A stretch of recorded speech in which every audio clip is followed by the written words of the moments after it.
Welcome to Couch Chats. My name is Chris. I'm the founder of Deep Breath Pilates, and we are doing the series to have conversations with our favorite people to talk about various things that relate to wellness and self-care and community and anything else we find interesting. So today we're going to be talking with Tammy, who is DBP's newest instructor. And we just want to get to know a little bit about her history and what she finds exciting about Pilates and wellness and all of that. Happy to be here. Thank you. I'm honored. We just played around on doing a bunch of wonderful exercises together. So Tammy, I know you have this varied movement history, and I just was wondering if you could talk a little bit about what your movement history is, what led you into Pilates. Yeah. I from a child, I was a swimmer. I was a competitive swimmer. For I don't know, from like 8 to I was 17 or something like that. And so when you're a swimmer, you spend a lot of hours training. Yeah. I think that's like swimming and gymnasts are like the ones that spend the most time actually training. Yeah. And so that really kind of gave me the foundation for knowing how to train hard, knowing how to like really put my head down and go, Yeah. which still really serves me today, but also I think when you get into competitive sports, it can also like take you down a dark path. And not that it was dark in a sense, but you just get really obsessed with something and you want to be good at it. And so that also, I stopped swimming because it just, it really also matters like who your coaches are. Right. To frame your experience. But then when I got into college, I really started to fall in love with dance. So I had this amazing African dance teacher, and she just was such a wonderful teacher. And the movement itself was it just felt very familiar. Even though I have my family's all from Taiwan, but this type of just very grounded movement it just felt so good. I'm super curious just about how it felt when you were making that transition from, your body being trained to swim to then starting to train. Yeah, it was actually dance. Just as a corporal experience. It was actually really hard because I was not used to weight bearing. So I sprained my ankle all the time. Oh, wow. It was really interesting. And I didn't really realize that was the reason. I was like, why am I always getting ankle sprains? But then as I got more into that type of movement, and being in bare feet all the time, right? It just felt getting, my legs and my feet getting stronger and stronger. And something that was really nice about dance too was also just feeling your flexibility grow from the warm-ups, just doing those, it's kind of a simple warm-up with stretching. You just, oh, wow, I can go way deeper, my body can do things that I couldn't do in the very beginning. So you're also kind of, and as you're older and learning movement, you just become more aware of what your body can do. And when I was in college, I also was introduced to capoeira. There were some teachers that came down from New York City. I was in North Carolina. Teachers that came down, and the first time I saw it, I was like, this is amazing. Oh, wow. And I wasn't able to train right away, but a teacher came to stay at the university, and he was there for a month. And so I learned kind of all the basics and really fell in love with that, because also there's music and there's just this whole other cultural aspect of it that was really beautiful to see and to be a part of. Can I ask about then sort of how you thought about dance and capoeira, and what are some of the similarities, what are some of the differences? Because Yeah. they're both from the African diaspora. Totally. There is something, the through line of the ground, I think is ever present, where you're always connected to the earth. You're always pushing off it in some way. And the music, right? Yeah. There is like in West African dance, the drums. It was amazing. This teacher, like her husband drummed for the class, and then her two children that I saw like grow up were percussionists for the class. So it was a really like beautiful community space. And then capoeira, you also have the music. So everything is very interconnected. You cannot have the movement without the music aspect, right. Which I think is so incredible. And I'm sure as you get into more cultural dances, there is not that separation of movement from music. And so that was a really nice through line. And then as I got into capoeira more, I moved to New York City and started training there. And that's when the competitive, the competitive aspect really just, and New York too, it's such a competitive space. So it's like, there's an energy there that is just, yeah. It can be really helpful, but it can also be toxic. And so I felt competitive in not a good way, where it's like I was trying to be better than everybody else, or better than the next person or the person I was playing with. And I didn't like that. And eventually I moved from New York, but I kept traveling through capoeira, and that's another beautiful piece about it, is you can kind of go anywhere and connect to the local people wherever they are. And so it's kind of amazing, this like art form that has really traveled the entire world, with its music and its language. And so it's just something really, really special about it. Where did it take you? I traveled throughout Europe, and then I also traveled in Brazil, where it's like, the generosity of spirit, I think that is kind of comes from Brazilian culture, is people would give you a room in their house, or like give you their room, and they would sleep with their kids, or, where you're just like, you feel so taken care of in a really beautiful way. So it's like a nice, learning, where it's like, oh, we can do that for other people too. Did that change, that sort of following capoeira change your relationship to capoeira? I mean, I think people, why do people stay in an art form? It's because it's not just the movement, but it's also the community that it taps you into. And that's one reason why I love being in the Bay, because the community here is so, it's old in terms of US, of capoeira being in the US. And it draws a diversity of people, all types of people, practices art form. And so it's a really nice way to just be exposed to all sorts of people. And you just, it really is something I think very special. Like, if you just like went swimming at the pool in another country, you don't get tapped into the culture in the same way, or the community of that specific location. Yeah, I'm just super curious, because I'm thinking about how you were describing New York and the competitiveness there. How did it feel practicing there versus being in Brazil? And I think Brazil is also competitive, but there's also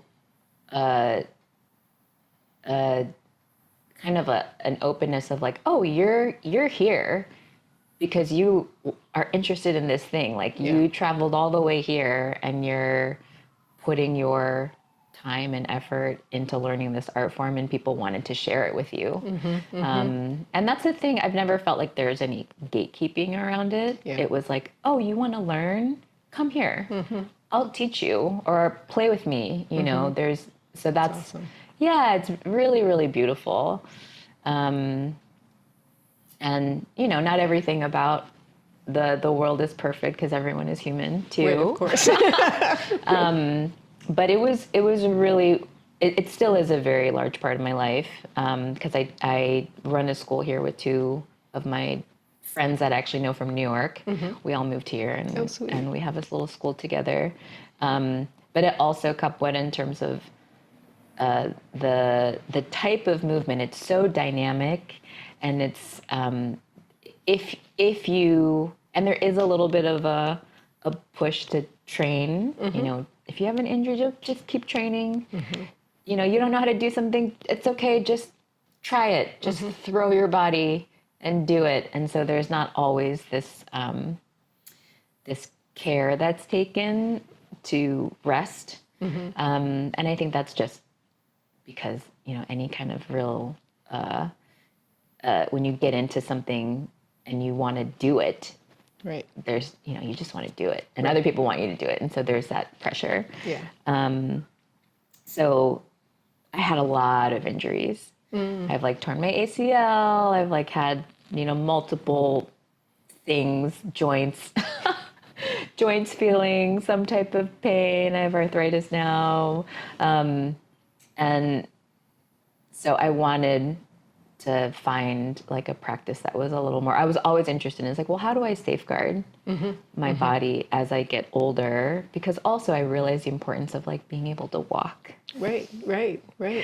I want to be able to go on a hike and just do also really simple movements. And then, but training Capweta is really intense. Yeah. And sometimes you can't.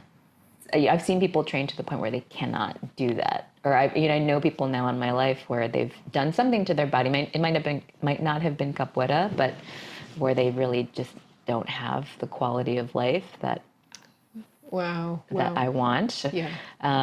Because they've had a hip replacement, or their ankle is not functional anymore, and young people too, in their 40s.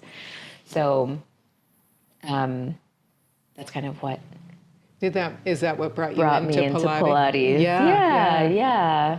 And it's been a really fun discovery of learning the system of Pilates, and also learning how it can relate to rehab. Because there's so many things that need just strengthening, but with intelligent care. Right. And it's been a really nice blend because I can't be as intense with my body as I used to be. So I have to think about how do I maintain and strengthen in order to be able to be more free, honestly. Right. Yeah, absolutely. Absolutely. I'm thinking also there's another strand I want to bring in, which is your teaching experience. And I'm curious if you could just talk a little bit about your teaching, whatever the experience is. Yeah. And I want to kind of come back to how teaching Pilates is informed by that. And then also kind of what your goals are for working with clients and working with yourself as well. Because I think our self-care is as teachers is really important as well. Yeah. Teaching, well, I started as an elementary school teacher, or I taught English. That was my first teaching job. I taught English in Taiwan after college. But being an elementary school teacher, I taught for 5 years, I think really sets you up for the world. To do anything. I'm so serious. My mom was an elementary school teacher. You have to be able to crowd manage. You have to be able to keep people engaged. Yeah. And you have to be able to explain things in a way that little children understand what you want them to do. Yeah. And I think that, I just want to interject. I think I'm just realizing, because when I've taken your classes, your ability to break things down into really understandable pieces, complex movement into understandable pieces is something I'm always struck by. I'm like, oh, Oh, that's so funny. Makes so much sense. Yeah. It's from teaching children. And then as I probably started teaching capoeira first, and then moved into other fitness. So I think I started my capoeira school in like 2012. Oh, wow. And then people, were like, "Oh, you do capoeira? Like, do you want to teach this? Like, could you teach this?" And it's like, sure, probably I could teach strength training or whatever. And then I got into, bar and foam rolling, and bar is really what kind of brought me into Pilates, because I was like, oh, this is cool. Some of these, I didn't realize it was Pilates at the time, but like Pilates movements that you're doing, it was just, I just really, my body really liked it. Yeah. And one of my mentors from bar, Maggie, who you've also met, she was always just very like, feel it. How does it feel in your own body? And so that always really struck me of like, oh, and so when I'm thinking about explaining things, I'm really just like feeling what things feel like, Right. and then explaining what I'm feeling. And I think that's what teaching is such a cool thing about teaching is that it gives you such a lens to interpret what you're feeling in your own body. Right. What's the movement feel like, and how do you then explain that to somebody else? Right. Which forces you to be aware in a whole new dimension. And that same thing with capoeira. It's like, what am I doing? Right. You have to know what you're doing in order to explain it to somebody else. Especially such complex movements. Totally. Yeah, totally. And so it's a really fun puzzle to be able to figure out like, well, what's going on in my own body? And I feel like that's something I still ask myself all the time. Right. With there's a new movement, it's like, well, what's actually going on? And I think, we were just discovering of like, same thing. If you're looking at someone else's body doing an exercise, you're asking like, what's going on? Right, exactly. What's engaging as they're doing this? What should be engaging? So it's been, I think the idea of getting people in touch with their own bodies is kind of like the underlying thread of like why we're doing or why I'm doing this work. I think also for you too. Same, I'm with you on that one. What are you thinking about with Pilates? Because this is a newer chapter in your movement teaching. I don't know that I have a specific question. I'm just curious how you're pulling, thinking about the grounding work that comes through the dance and the capoeira, and the training work and intensity that comes through having been a swimmer, at a high level, and then the other forms that the foam rolling and strength training as well that you've done. How is that all sort of filtering into Pilates, or how do you think about that with your Pilates work? I mean, I think like all of it is movement. It's so interesting, like, if you're in the social media space at all, there's so much like talk about like, this is Pilates, this is not Pilates, this is, and then in my mind, it's like, we're all just movers. Right. We're all just practicing how to move. We're all trying to strengthen so that we can move with ease, so that we know exactly when to engage and then when exactly to release. Right. And every new movement that you do is an exploration into that. It's like, well, when are you engaging, and when are you reaching, and when are you releasing? So it's like kind of like there are these just general principles of movement. And so it's like, it's so interesting, like they're just all different modalities to do one single thing. Right.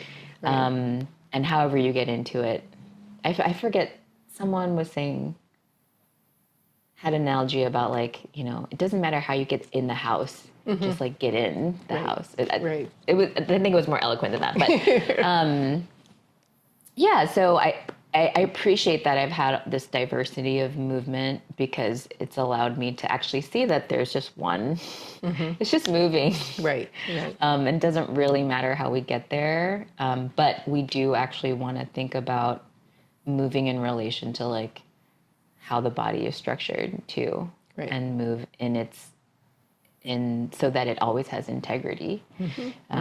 Absolutely. Yeah, with its natural boundaries. Yeah.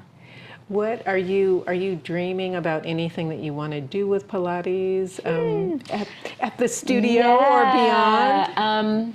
I mean, I really like working with people. I like working with all sorts of people. Yeah. Yeah. Like if I think, because I used to work in nutrition, and my favorite clients. We left out that whole strand of your expertise. My favorite clients were people that just had never been in the kitchen before, right? So it was like, I was like blowing their minds on like how to cook eggs without like having them stick to the pan, you know?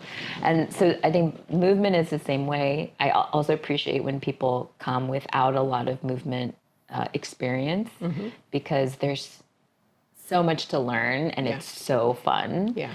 And then there's folks that I think like me, like you, who have a ton of movement experience but want to see what Pilates can offer. Right. Because it can really give you a lot of tools Yes.